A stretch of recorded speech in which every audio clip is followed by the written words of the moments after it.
When MSU Denver alumnus Nicki Cupit reflects on her life here as a student, it's hard not to think about the juggling act she struggled to manage. I would have a full load every semester, and I was working every semester as well, usually like 2 to 3 jobs.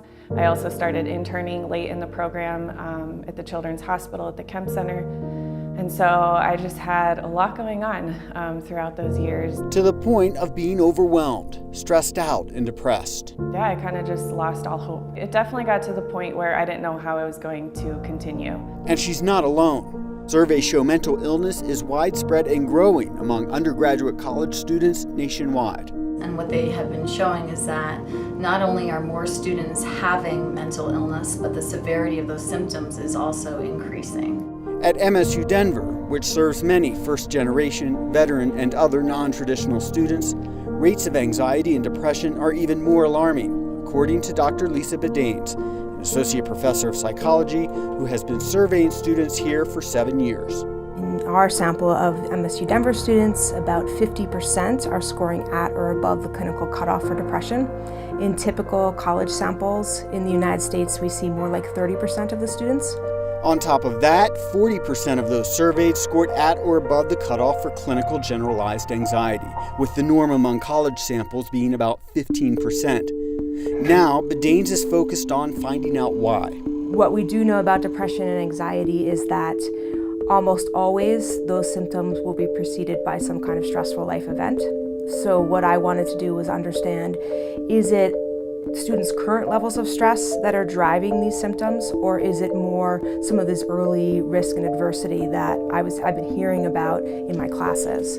So, coming back to college is a big, scary decision. In addition to surveying students for adverse childhood experiences, Bedaines asked study participants to give a speech about current life stressors, taking salivary samples of the hormone cortisol to measure the body's reaction to stress. I want it so it's like that. Okay. Here, she's actually training one of her students, Deborah Shaleen, to assist with the research. When you measure both current life stress and early life stresses, statistically I can put them both in a model and see which one accounts for more of the depression.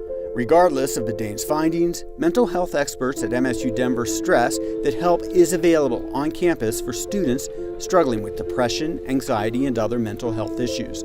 Students recently approved a fee increase to boost mental health services at the Area Health Center, and the MSU Denver Counseling Center also offers free services for students. We emphasize that it's confidential, so no information is released, it's totally confidential. Therapy can be very helpful in working with anxiety, depression, stress management.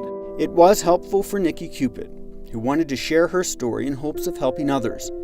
After seeking help from the Counseling Center, she graduated from MSU Denver and has since earned 2 master's degrees as she prepares for a career in maternal and child health. I feel really happy in my life right now, and I feel just really stable and secure in who I am and the choices that I've made, and yeah, I look forward to everything that's going to come.